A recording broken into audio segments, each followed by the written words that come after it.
Halo Flickers, welcome to Sneak Flicks. Dengan bangga kami mempersembahkan kepada kalian ulasan lanjutan series berjudul The Blacklist season ketiga. Disclaimer, bagi kalian yang baru mengikuti series The Blacklist, saya sarankan untuk menonton dari episode 1 terlebih dahulu dan playlist ada di card pojok kanan atas. So, without any further ado, let's get into it. Scene dibuka oleh pertemuan di antara dua orang pebisnis bernama Scotty dan juga Samuel.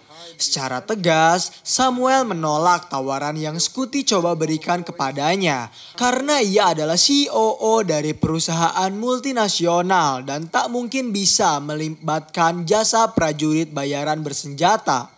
Tetapi saat Samuel hendak membatalkan kesepakatan mereka berdua, Scotty langsung merayunya. Ia mencoba untuk memulai dari awal. Samuel ingin menyewa Halcon untuk operasi rahasia demi meningkatkan laba perusahaannya. Namun Scotty melihat ada sedikit keraguan yang diperlihatkan olehnya. Sehingga ia bertanya, sudah berapa lama Samuel tak menyentuh buah dada wanita lain? Ia menjawab cukup lama, sekitar 23 tahun. Lalu tiba-tiba saja Scotty meraih tangan dari Samuel dan menaruhnya ke dalam baju yang ia kenakan. Dari situlah keraguan milik Samuel perlahan menghilang. Karena kini ia cukup percaya diri untuk menyepakati kesepakatan dengannya. Namun semua harus tertunda sejenak karena saat itu pintu diketuk oleh salah satu anak buah Scotty. Ia memberitahunya bahwa dirinya takkan mengganggu apabila masalah ini bukan masalah darurat. Ini berkaitan dengan operasi Cobalt milik mereka. Dan saat Scotty memeriksa para prajuritnya, ternyata mereka semua telah tewas. Terdapat pula sebuah surat yang tertancap di tubuh salah satu anak buahnya yang tertuju pada Susan Hargrave. Isi surat tersebut adalah ajakan pertemuan kepada Scotty dari seseorang dengan inisial nama R. Siapakah itu? Dan inilah Susan Hargrave, blacklister nomor 18 yang terdaftar dalam daftar hitam milik Reddington.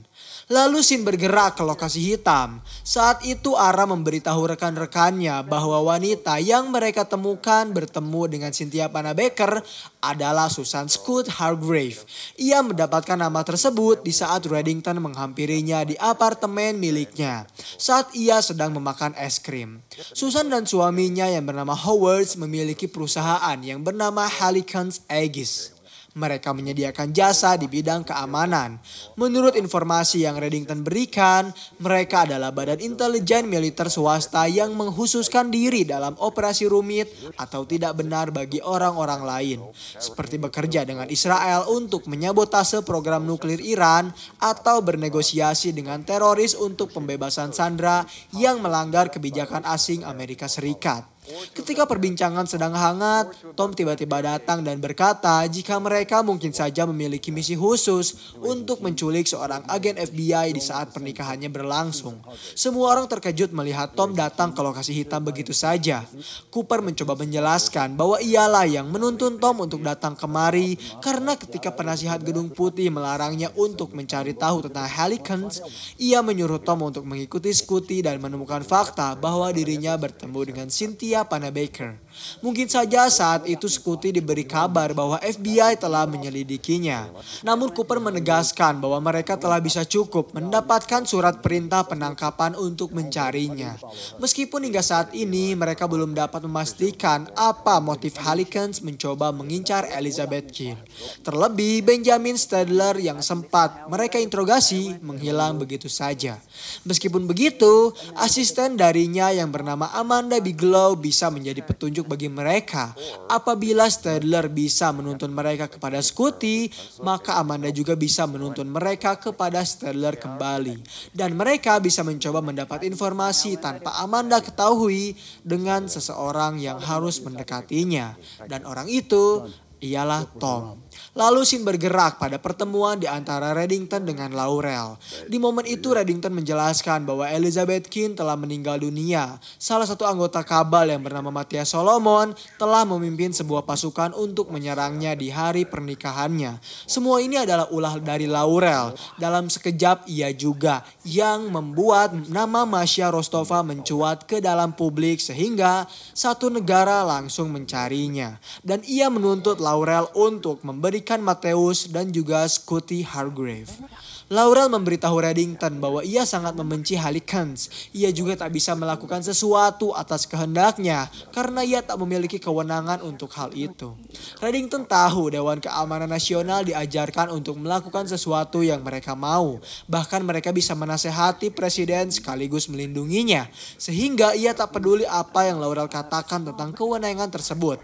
Yang terpenting, ia harus membuat pertemuan dengan Scotty.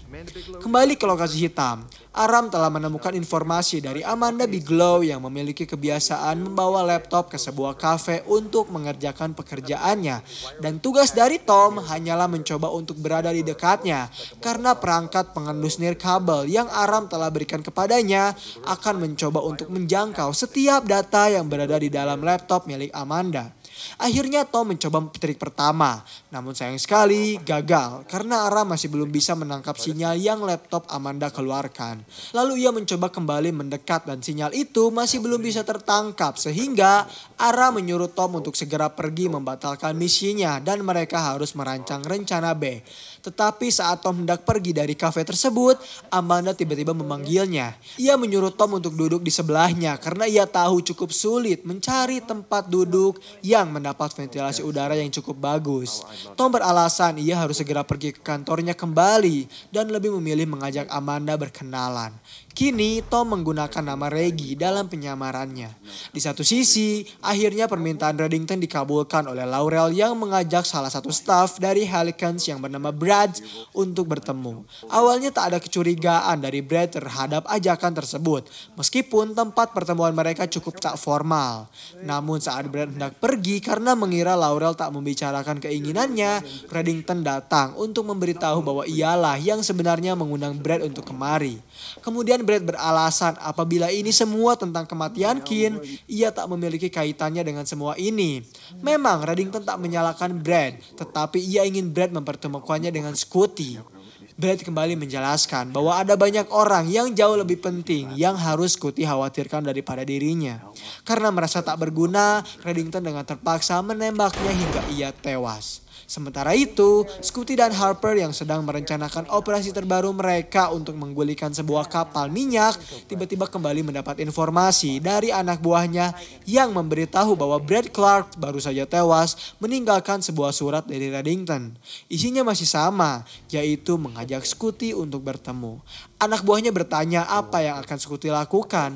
Ia menjawab dirinya takkan pernah membalas atau bahkan mengabulkan keinginan dari Reddington. Meskipun Harper menjelaskan jika Reddington tak akan pernah berhenti, begitu juga dengan pihak mereka yang terus akan melancarkan operasi ini.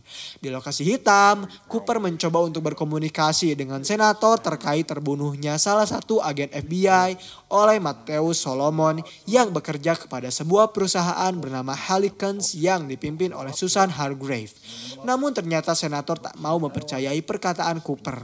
Ia justru meminta kepada Cooper untuk memberikannya bukti yang lebih akurat apabila ia ingin menangkap mereka semua. Cooper terheran-heran, siapa yang senator coba lindungi? Senator terdiam. Dan ia menyatakan bahwa dirinya tak sependapat dengan Cooper dan tak mau memberikan surat perintah penangkapan yang ia mau. Karena usaha mereka gagal, Cooper menghampiri rekan-rekannya untuk memantau situasi pertemuan mereka. Sejauh ini, Ara masih belum bisa meretas laptop milik Amanda karena cara yang Tom lakukan gagal. Meskipun begitu, ia memiliki rencana B untuk mengencaninya. Samar mendapat bukti dari Reddington berupa sebuah ponsel aman yang dimiliki oleh Brad, salah satu pegawai Halcyons. Ponsel aman itu telah menelepon sebanyak 3 kali ke sebuah nomor yang sekarang lokasinya sedang berada di sebuah jalan. Akhirnya Cooper menyuruh Samar dan Ressler untuk segera pergi ke tempat tersebut. Sesampainya di sana, mereka mencoba mencari orang yang sedang menggunakan ponsel miliknya. Tetapi ternyata sayang sekali, mereka berdua salah orang karena target mereka telah berhasil melajukan kendaraannya terlebih dahulu. Orang itu bernama Samuel Rance, wakil direktur Vestan Petroleum, perusahaan gas. Ketika Ressler menyuruh semua agennya untuk segera membawa Samuel ke lokasi hitam, Cooper menolaknya karena Samuel akan membawa 5 pengacara hebat untuk membela dirinya, sama seperti jaksa Amerika. Lantas Ressler bertanya-tanya apa yang harus mereka lakukan. Haruskah mereka diam begitu saja? Cooper menegaskan ketika Kin telah dikubur oleh tanah, ia telah berjanji kepada dirinya sendiri untuk mencari tahu orang yang akan bertanggung jawab atas kematiannya. Lalu Sin bergerak kepada Samuel yang saat itu baru saja tiba di rumahnya membawakan parfum kesukaan istrinya yang bernama Cynthia. Baru saja Samuel menaruh barang-barangnya, Cynthia memberitahu bahwa mereka kedatangan satu tamu bernama Lester yang tertarik dengan rumah milik mereka. Karena merasa tak memasang papang iklan, Samuel menghampirinya dan mengklarifikasi jika mereka tak pernah ingin menjual rumahnya. Namun ternyata orang itu bukanlah Lester, melainkan Raymond Red Reddington. Ia dengan begitu santainya, Reddington masuk kembali ke rumah dan menyantap makanan yang sedang Cynthia siapkan. Lalu tiba-tiba ia mengeluarkan pistolnya dan ia ingin informasi dari Samuel terkait rincian dari Halcyon yang telah mengontrak perusahaannya. Awalnya Samuel tak mengerti dengan apa yang Reddington bicarakan, tetapi Cynthia yang ketakutan karena Reddington terus-menerus menodongkan senjata kepadanya, tiba-tiba memberitahu jika saingan Vestan membeli minyak dari teroris yang benar-benar buruk, sehingga Vestan menyewa Halcyon untuk melindungi perusahaan mereka dan mungkin saja akan menyerang para pesaing. Karena merasa informasi yang Cynthia berikan telah cukup banyak, ia tak peduli tentang permasalahan mereka berdua yang saling menuding tentang suatu perselingkuhan. Di lokasi hitam, Aram telah menjadwalkan bahwa Tom akan berkencan dengan Amanda malam ini. Dan ia akan dibekali sebuah flash disk yang dimana Tom cukup memasangkannya ke laptop milik Amanda. Dan nantinya flash disk tersebut akan otomatis mendownload semua file di dalamnya dalam waktu 1 hingga 2 menit. Sementara di ruangan kantor Cooper, ia kedatangan Reddington yang menjelaskan bahwa dirinya telah memiliki informasi terkait Samuel Rand yang menyewa Halcyon untuk menjinakkan pesaingnya, yaitu Kerogens Holding. Mereka mengontrol pasar minyak bumi dengan menjual harga yang lebih murah. Mereka juga mengambil dari minyak bumi di pelabuhan Amsterdam dan Halcyon berniat mencegah penjualan tersebut. Yang ingin Reddington sampaikan adalah ia ingin Cooper mengirimkan pasukannya ke dermaga tersebut untuk mengambil minyak itu, mengalahkan teroris sehingga mereka bisa mencuri minyak tersebut yang tentunya akan membuat Scotty keluar dari bayang-bayangnya. Cooper paham dengan apa yang Reddington inginkan. Akhirnya ia setuju dengan ide tersebut dan akan segera mengirimkan pasukan ke dermaga. Pada malam harinya, malam di mana Halcyon hendak bergerak, tim FBI juga telah siap memantau pergerakan para pasukannya yang saat itu ditugaskan untuk mencuri pasokan minyak dari Kerogens Holding dan juga Halcyon. Situasi tampak tegang karena Halcyon pun dibantu oleh operator yang bisa memberitahu mereka apa yang harus mereka lakukan dan kemana mereka harus pergi. Tetapi dengan alat canggih yang tak kalah jauh hebatnya yang FBI miliki, mereka berhasil menemukan sebuah detonator yang saat itu ditempatkan oleh salah satu agen Halcyon. Beruntungnya agen FBI berhasil mengamankan detonator tersebut, tetapi ia malah membawanya dengan tangannya sendiri. Samar lantas langsung meminta dirinya untuk menjatuhkan dan menjauhkan bom tersebut dan segera pergi dari tempat itu. Sayangnya semua terlambat. Bom tiba-tiba meledak yang membuat para agen FBI hopeless, merasa tak memiliki harapan untuk melihatnya kembali hidup. Namun ternyata Dewi Fortuna masih menyertai pihak FBI. Ternyata mereka berhasil mengontrol bom tersebut meskipun tim penyerang telah memutuskan untuk keluar. Sehingga bisa dikatakan misi kali ini berhasil.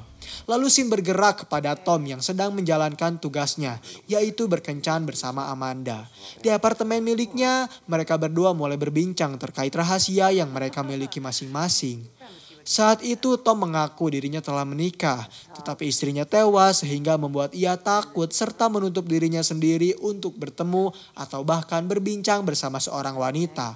Merasa iba dengan cerita yang Tom ceritakan kepadanya, Amanda tiba-tiba menciumnya. Lantas Tom langsung membalas ciuman itu sembari menumpahkan minuman yang ia pegang ke pakaian Amanda yang ia kenakan.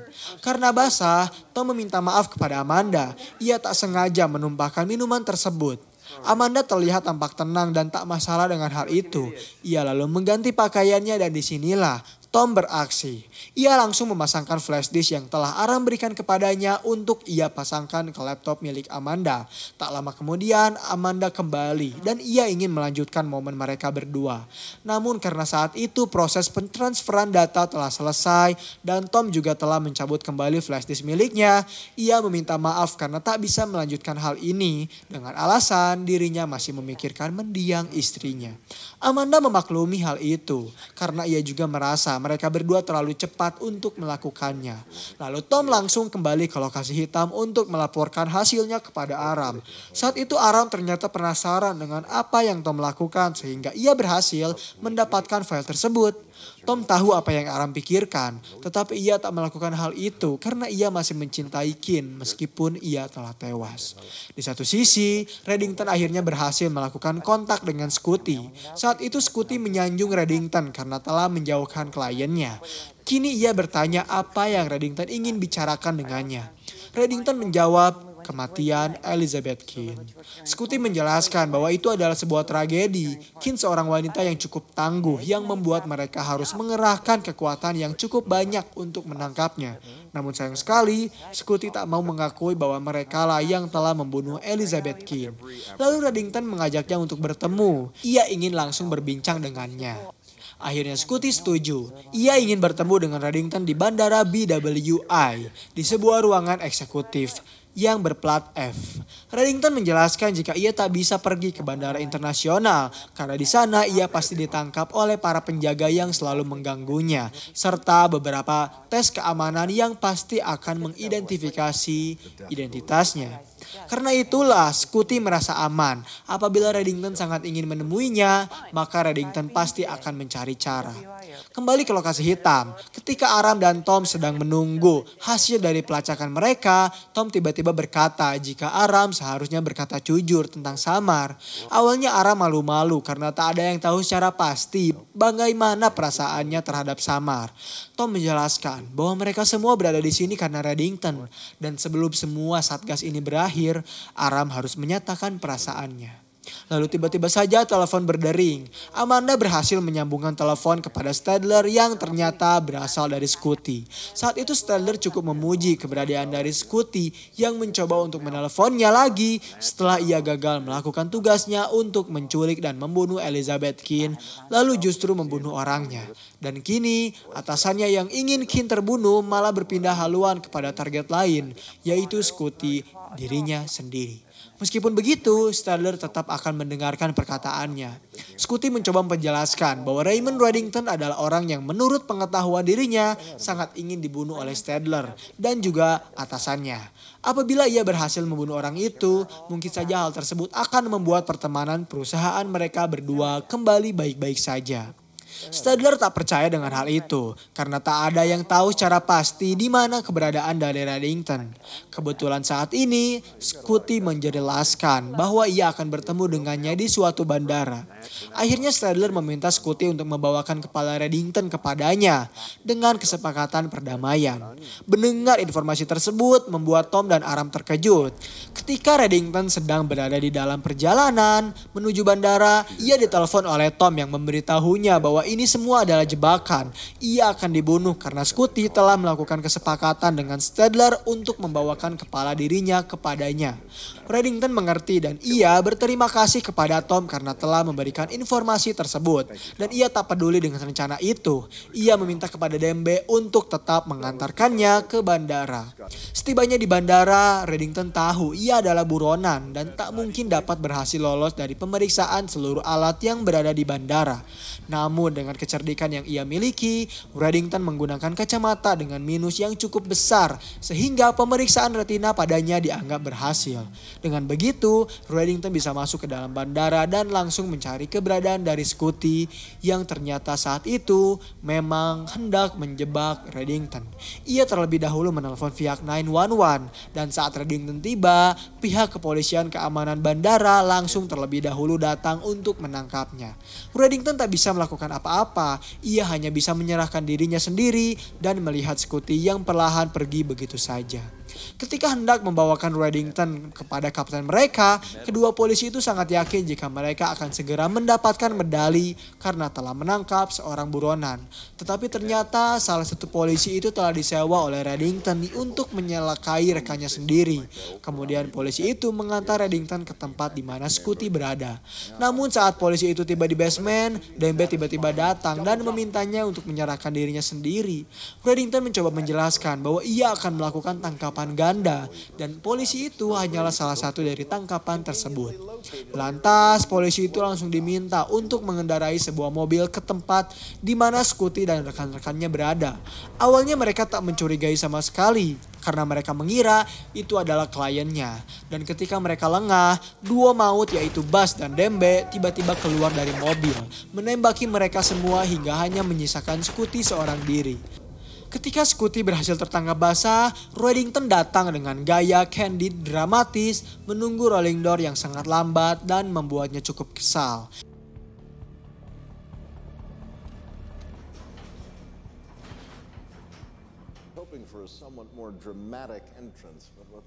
Sementara itu di lokasi hitam, pihak bandara baru saja mengabarkan bahwa Reddington berhasil lolos dari penangkapan mereka. Reddington tahu itu sebuah jebakan, tetapi ia dengan nekat pergi ke sana.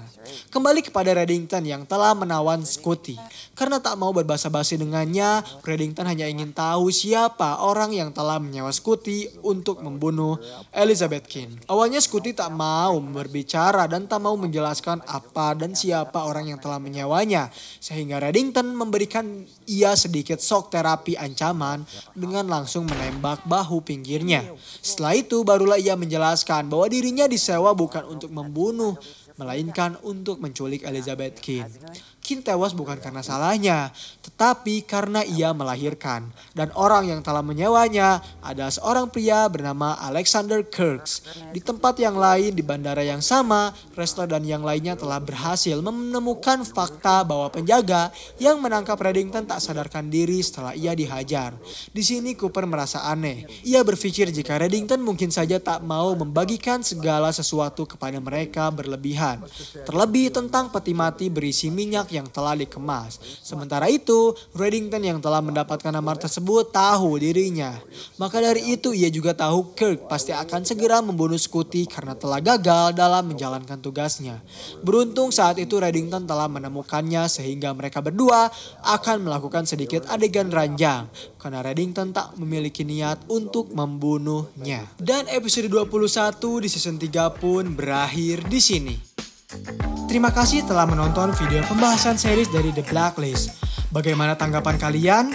Komen di bawah untuk rekomendasi film atau series selanjutnya.